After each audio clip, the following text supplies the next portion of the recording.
Assalamualaikum warahmatullahi wabarakatuh.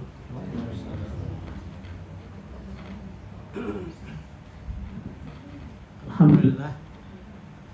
Nahmaduhu wa nasta'inu wa nastaghfiruh. Na'udzu billahi min shururi anfusina wa min sayyiati a'malina. May yahdihillahu fala mudilla lahu wa may yudlil fala hadiya lahu. La ilaha illallah wahdahu la syarikalah wa asyhadu anna Muhammadan abduhu wa rasuluhu la nabiyya ba'da. Amma ba'du.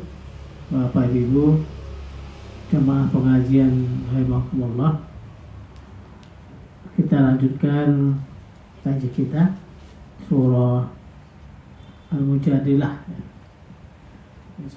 Bacanya surah Al-Mujadilah ya, maupun ada orang bilang Mujadalah, tapi yang lebih tepat ya Mujadilah.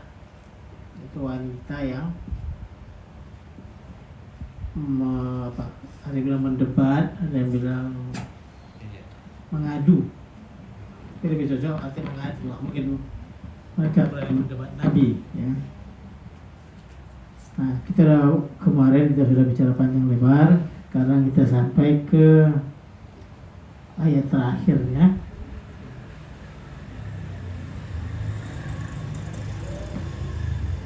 Bicara tentang dua kelompok ya. Jadi kalau kita perhatikan nanti ayat ini ditutup dengan Allah bicara tentang bagaimana sikap kita di dalam menghubungkan antara keyakinan tauhid kita dengan perilaku kita sehari-hari. Nah, kenapa ini penting? Karena biasanya orang ada kecenderungan seolah-olah sikap beragamanya itu tidak berhubungan dengan perilaku sehari-hari. Nah, ini yang agak ada jadi tren sekarang. Orang seringkali menunjukkan kualitas beragamanya lewat kata-kata.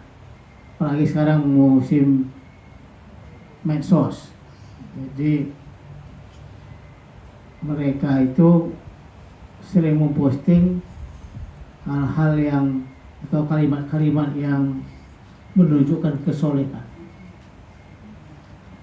Tapi pada saat yang sama perilaku mereka jauh dari apa yang mereka ucapkan. Nah, ini yang menjadi persoalan banyak serius kalangan kita umat Islam. Allah tahu betul itu kelakuan kita ya. Jadi Allah ingin memperbaiki ini, karena seringkali nilai-nilai tauhid itu kita kompromikan dengan situasi yang kita hadapi ya. Karena memang ini agak sulit ya, karena secara normatif atau secara teoritis kita bisa menunjukkan kesolehan kita dengan memperagakan hal-hal yang bersifat simbolik. Termasuklah sekarang ini kita ngeliat meskipun ibu-ibu itu ngetren pakai jilbab, tapi terkadang kelakuan mereka dengan pakaiannya nggak nyambung. Atau anak-anak gadis kita juga begitu. Mereka menunjukkan secara simbol dia wanita yang baik, tapi perilakunya jauh dari cara dia menunjukkan itu. ini apa tantangan yang cukup serius sebenarnya di dunia kehidupan kita sehari-hari, di dunia Islam. Karena kadang-kadang semakin tinggi orang menunjukkan simbol keberagamaannya, semakin tinggi pula tingkat kemunafikannya. Ini yang harus kita jaga betul. Ya. Jadi lebih baiklah kita sederhana saja dalam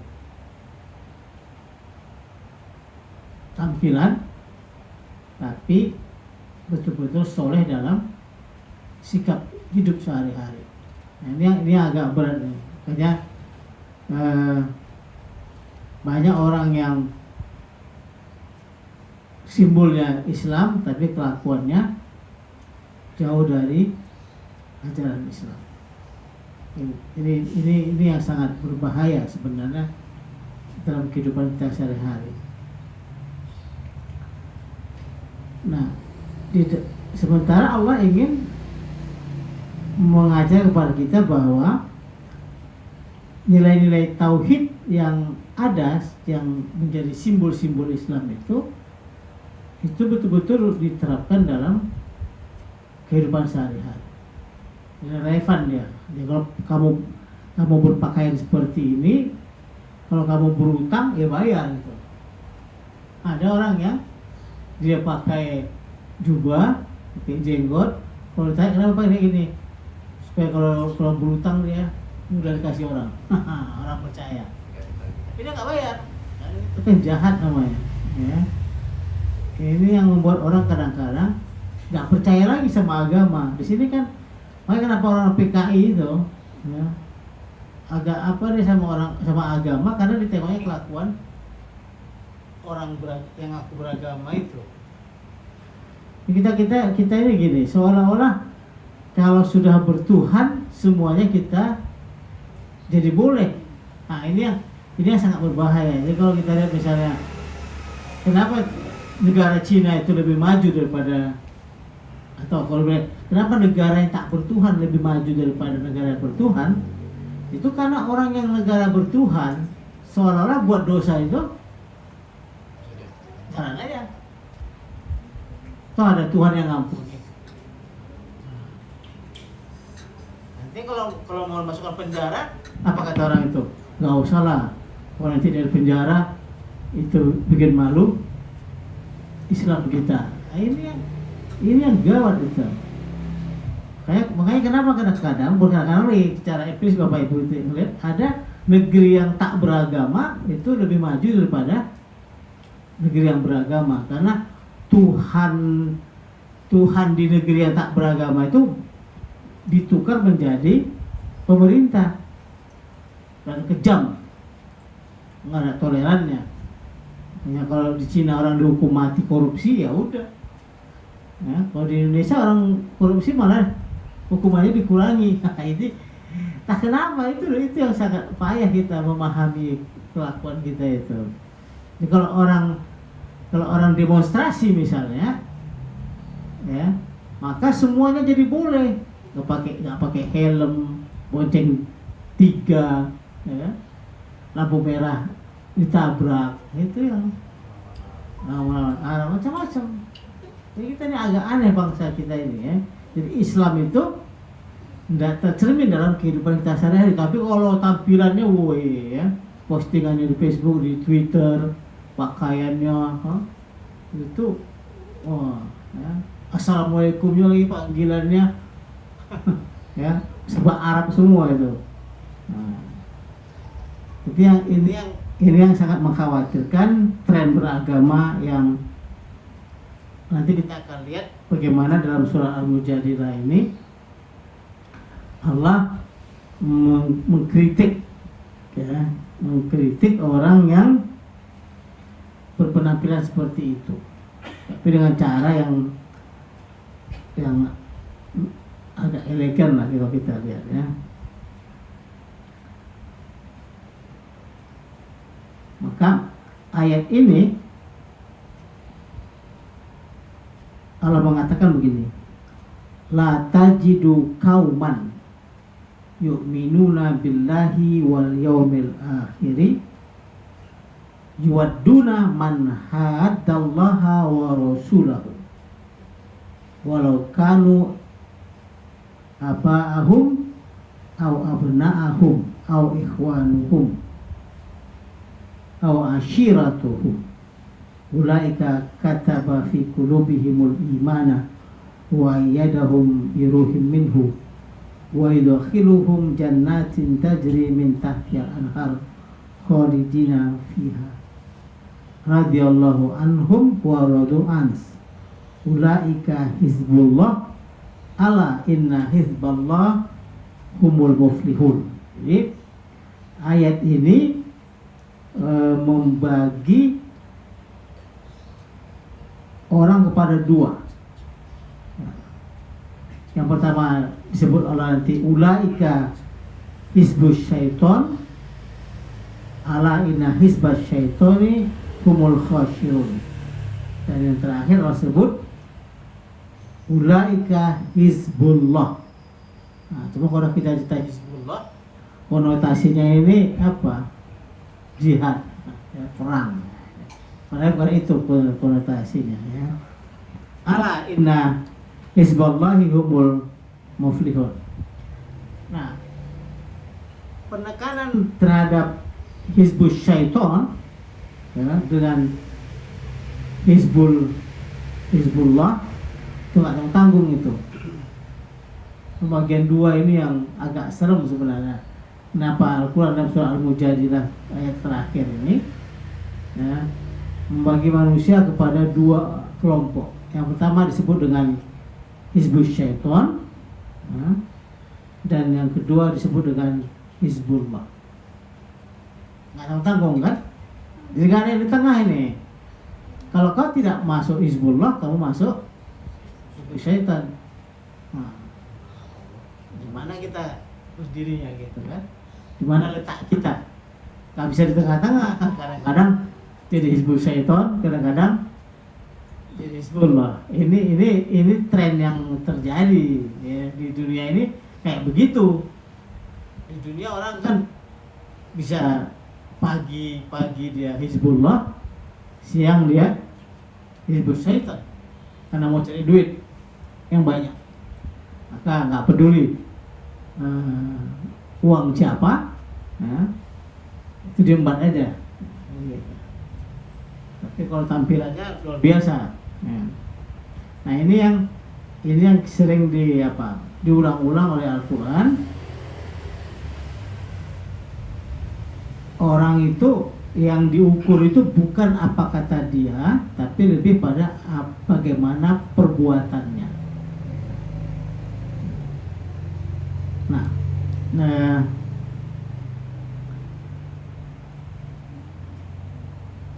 Allah mau kita dalam hidup ini kalau menjadi hizbullah ya jadi hizbullah.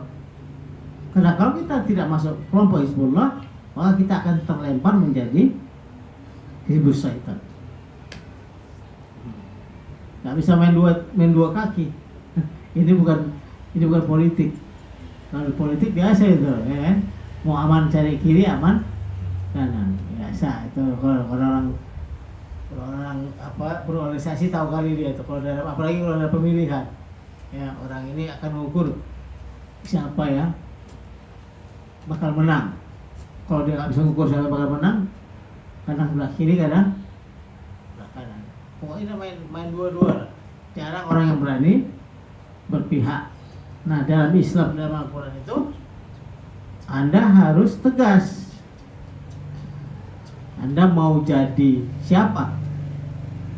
Nah, makanya nilai tauhid itu nggak bisa ditawar-tawar, nggak bisa. Dia unnegotiable, nggak bisa dinegosiasikan dengan apapun.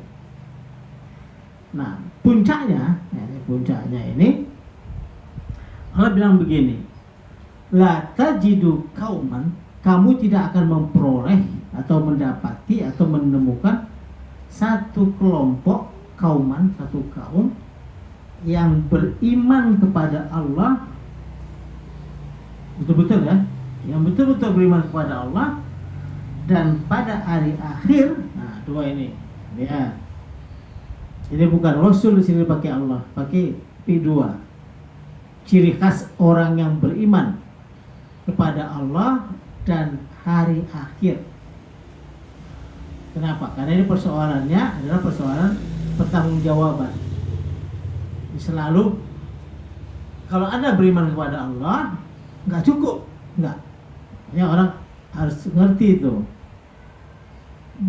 Kita nggak bisa memadakan hanya beriman kepada Allah karena dia useless, dia kosong. Ya. So what gitu. Kalau beriman kepada Allah kenapa rupanya? Nah, kalau kamu beriman kepada Allah, maka kamu harus menunjukkan perbuatanmu itu. Nampak kan? Jadi nggak bisa cuma bilang beriman aja. Kamu harus tunjukkan imanmu itu melalui semua tingkah lakumu. Kenapa?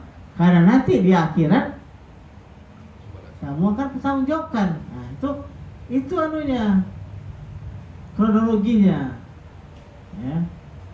Gak bisa orang hanya karena mengaku beriman kepada Allah lalu menganggap semua perbuatan itu nanti bakal dimaafin oleh Allah dan dia mati masuk surga. Nah, ini jualan ustadz yang memang kalau banyak saya jualan kayak gini gitu. Soalnya iman itu segala-galanya. Ya. Dan ustadz iman gak segala-galanya. Iman itu harus diikuti oleh wa amilus sholihat. Jadi apanya? Iman innallazina amanu wa amilus sholihat yu'minuna billah wal yaumil akhir. Yaumil akhir ini yang paling berat. Beriman kepada Allah juga berat. Iman itu nggak bisa dengan percaya. Iman itu karena kalau cuma percaya adanya Allah, sering saya bilang iblis juga percaya, dia biang keroknya percaya, berdebat dia pernah debat bersama Allah kan? Nah, kita nggak pernah tak tahu apa-apa. Karena iman itu amal soleh, karena beriman kepada Allah, kemudian ada hari akhir. Makanya setiap Allah bicara tentang perbuatan, perhatian dalam Al-Quran, selalu runtutannya iman kepada Allah dan hari akhir. Jadi ada juga ungkapannya beriman kepada Allah dan Rasulnya, beriman kepada Allah dan para malaikatnya, itu doktrinnya. Tapi kalau Allah cerita tentang satu pernyataan penting yang nanti kita akan bertanggungjawabkan di akhirat, maka Allah selalu menggunakan kata yu'minuna billahi wal yaumil akhir. Itu supaya kita nggak main-main, tidak anggap enteng dengan keimanan yang kita deklarasikan. Kita kan selalu bilang kita orang beriman. Nah, jadi pengakuan kita bahwa kita ada orang beriman itu dalam Al-Quran nggak direspon oleh Allah. Makanya ya ayyuhalladzina amanu aminu. Nampak kan? Wahai orang yang beriman, berimanlah kamu. Selalu begitu. Sesungguhnya orang yang beriman itu adalah orang yang beriman kepada Allah, kemudian tidak ragu-ragu. Selalu begitu kronologisnya. Ya. Jadi Allah bilang begini bahasanya, tidak akan kamu peroleh satu kelompok yang mengaku beriman kepada Allah dan hari akhir. Nah, yuwadduna, ini di action di dunia. Ya, Anda harus milih. Karena orang suka kali berteman sama orang yang dianggapnya menguntungkan. Hati-hati nih, ya. Jadi Allah nggak tertarik dengan klaim kita beriman, karena Allah ternyata bilang begini, kau tidak akan pernah jumpai orang beriman itu yang kerjaannya mencintai atau yuwadduna, itu berkasih sayang dengan orang-orang yang menentang Allah dan Rasulnya. Nah, itu dia. Itu action di dunia, apa kan? Jadi kalau Anda beriman kepada Allah, maka tolak ukurnya orang yang beriman kepada Allah dan hari akhirat itu nggak akan mau berapa namanya? Kalau kita bilang siapa sih ya? Bergaul akrab. Kalau Cina bilang yuwaduna itu berkasih sayang. Ini makanya aneh kalau ada orang yang kalau tanya orang apa hukumnya nikah beda agama, lah ya ini ya masa jauh-jauh hukumnya nggak ada hukumnya. Jadi Allah bilang kau nggak akan pernah jumpa orang yang beriman kepada Allah dan hari akhirat kalau dia bermesraan dengan orang yang menentang Allah dan Rasulnya. Nah, ini sebenarnya ujiannya berat ini. Sini takaran itu sikap hidup kita, ya. Nah, tapi yang lebih dahsyat lagi ketika Allah bilang terusan ayat ini walau kanu aba'ahu, walaupun mereka itu adalah orang tua mereka. Sih, ya, anak-anak mereka, ya, atau saudara-saudara mereka atau keluarga mereka. Nampak? Begitu hebatnya Allah menuntut komitmen kita. Ya. Jadi semua persaudaraan itu ketika itu dihapus oleh Allah. Kan orang jahiliyah itu kan kuat persaudaraannya. Maka begitu mereka mengaku beriman kepada Allah, maka mereka harus meninggalkan semua ikatan primordial ini. Ada lagi cerita itu. Ya. Jadi kalau bapakmu itu kenapa? Karena waktu perang Badar, serunya gitu. Waktu perang Badar itu kan yang nyerang kan orang kafir Quraisy jahiliyah ke Madinah, yang menghadapi Rasul sama tentaranya. Itu mereka famili. Anak bapak, ada yang bunuh bapaknya. Perang. Oh, mau apa lagi? Bapaknya di pihak kafir Quraisy, anaknya di pihak Nabi Muhammad. Perang. Bersaudara. Iya. Saudara sepupu kayak apa, kayak terserah namanya. Penting ada ikatan keluarga ya. Tetapi ikatan keluarga itu akan habis, hilang, tidak menjadi prioritas manakala kita sudah bicara tentang akidah. Ini yang serem itu, ya, yang nggak sanggup kita.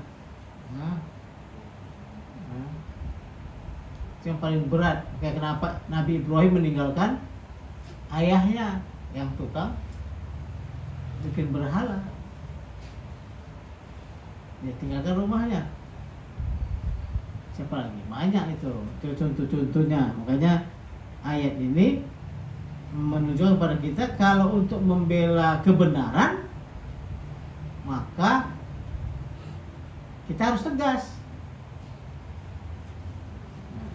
Itu kita berat itu untuk memilih apa?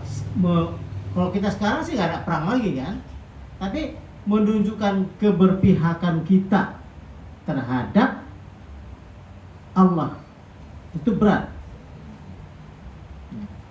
Jadi terasa dalam kehidupan sehari-hari. Misalnya ketika orang mau melaksanakan suatu hukum, nah, maka kita kan lihat pilihan mau berpihak kepada ini atau berpihak kepada si pola. Yang mana mau kita berpihak?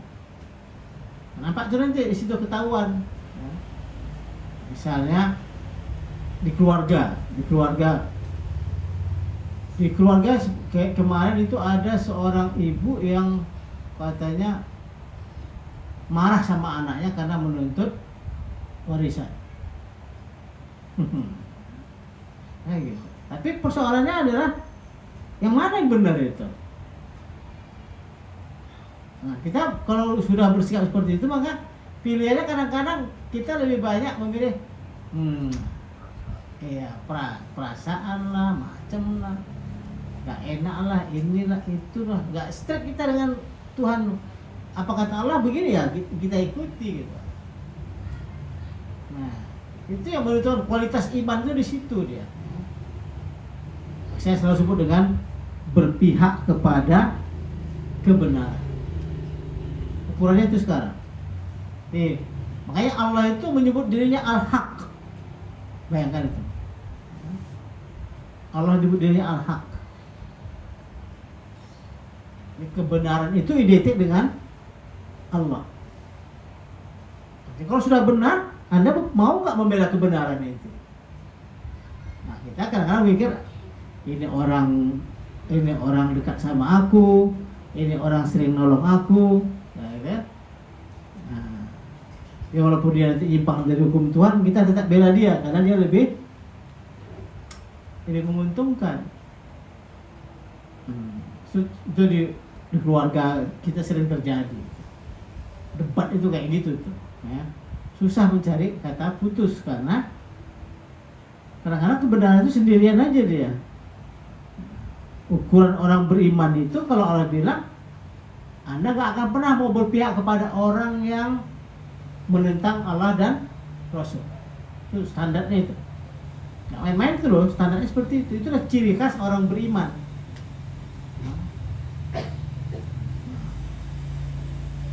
Yang Allah sebut seperti itu. Itu yang kita harus hati-hati. Kenapa? Kenapa orang itu begitu hebatnya sikapnya, konsisten? Allah bilang, kau nggak akan pernah ketemu, kamu nggak akan pernah jumpa orang yang beriman kepada Allah dan akhir itu lebih berpihak kepada kebatilan daripada kebenaran. Jadi kalau ada orang ngaku beriman tapi dia berpihak kepada kebatilan, itu bohong dia, nggak benar. Baik kita ketika berteman, ketika memilih ya, pemimpin, memilih teman, berpihak kepada kasus, kesaksian, itu banyak ragam-ragamnya. Itu banyak actionnya di situ. Jadi Allah meletakkan gini loh. Kamu kan aku beriman kepada Allah dan Rasul dan hari akhir, maka ciri khasnya adalah orang seperti ini tidak akan pernah bermesraan dengan orang yang menentang Allah dan Rasul. Kan logika itu, logika segitiganya nampak kan? Kalau kau beriman kepada Allah dan Rasul dan akhirat, maka kamu tidak akan pernah membela orang yang menentang Allah dan Rasul. In action kehidupan sehari-hari nampak itu sikap kita. Kenapa? Ulaika kataba fi qulubihimul iman. Karena mereka itu orang yang telah ditetapkan Allah di dalam kalbu mereka iman. Wa ayyadahum biruhim minhu, dan mereka telah diperkuat oleh Allah dengan bantuan dari Allah. Biruh, jadi ada ruh, jadi ada iman lalu diperkuat dengan ruh. Itu yang ulama berbeda-beda memahami seperti itu. Tapi yang jelas dia satu iman, satu ruh, ada tampilannya. Itu datangnya dari Allah. Ruh itu yang mendampingi kita. Ya, ada bilang macam-macam lah. Ya. Nah, kalau sudah bisa begini, maka wa yudkhiluhum jannatin. Barulah orang kayak begini berkualitas surga. Tangguh. Jadi makanya masuk surga itu nggak bisa dengan komat kamil. Ya. Tapi masuk surga itu harus jelas antara iman dan kelakuan. Coba ditimbang-timbang lah. Bagaimana cara kita memilih teman? Kalau kita memilih teman karena dia menguntungkan secara finansial, berarti ada yang salah dari iman kita. Itu yang harus kita perhatikan, hati-hati hidup ini. Berat memang berat karena takarannya itu nanti adalah surga. Kalau kau sudah bisa bersikap seperti itu, ya, barulah kamu kata Allah berhak untuk masuk surga yang di bawahnya mengalir sungai, banyak apanya. Cara Allah menggambarkan surga itu khalidina fiha, mereka kekal di dalamnya. Lalu apa kata Allah? Radhiyallahu anhum wa radu ans. Allah senang terhadap mereka dan mereka pun senang terhadap Allah. Makanya raditu billahi robba. Itu kuncinya di sini. Allah sebut syaratnya itu, ya. Baru ulaika hizbullah. Nah, ya, mereka itulah pasukan Allah. Udah main pasukan. Kalau kita lihat hizbul itu pasukan, kalau ada bilang geng, ya. Gengnya Allah. Jadi orang yang geng Allah itu adalah orang yang membela kepentingan Allah di muka bumi. Bukan orang yang menjadikan Allah seperti berhala. Banyak orang yang memuja-muja Allah tapi kayak berhala aja Allah. Sampai itu. Mulai tren sekarang begitu orang beragama. Allah itu diberhalakan. Kalau orang bilang jangan sembah berhala, tapi orang sekarang malah memberhalakan Allah. Allah itu dipuja-puja aja. Tapi apa kata Allah? Nggak dibela, nggak dikerjakan. Banyak tuh orang yang luar biasa jadi panitia maulid, panitia Isra Mi'raj tapi nggak sholat. Itu kan itu satu contohnya deh itu. Ya. Kalau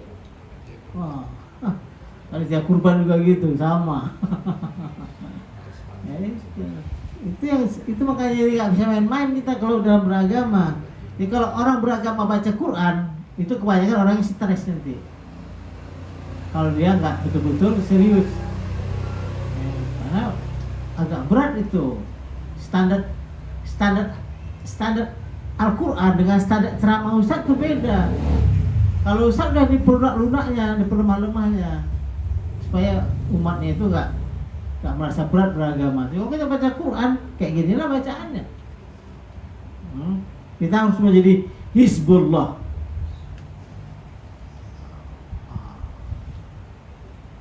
Kalau diterjemahkan tentara tentara Allah. Tapi ada satu lagi lawannya tentara setan. Ya. Ala inna hizballah humul muflihun. Ketahuilah bahwa pasukan Allah itulah yang akan muflih, yang akan sukses. Sukses itu dunia dan akhirat.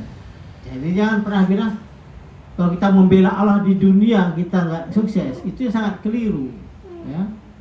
Nggak boleh kita ngomong kayak gitu. Kalau kita membela Allah di dunia ini, kita akan sukses di dunia. Takarannya seperti itu. Tidak mungkin Hizbullah itu nggak sukses. Misalnya saya bilang sama jemaah, kalau anda nggak sukses, tandanya anda bukan Hizbullah. Nah, itu aja. Karena Allah bilang Hizbullah pasti sukses. Hizbullah itu apa? Hizbullah itu orang yang beriman kepada Allah dan hari akhir.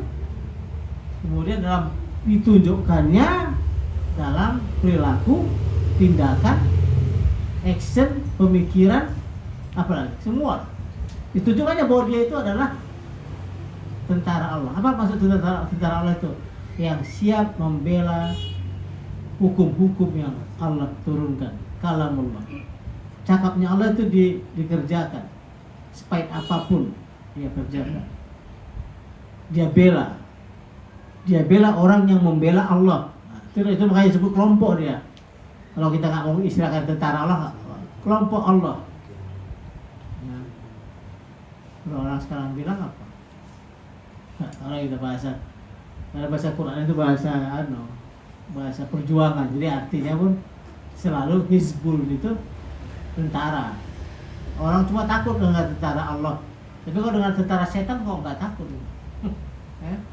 Karena sama itu dua lawan itu. Nanti kita bisa lihat dalam Al-Quran surah 18, surah Mujadalah 18 sampai dengan 22. Itu berarti di rumah dibaca kembali. Oke? Kalau ada yang mau bertanya silakan. Ya, silakan.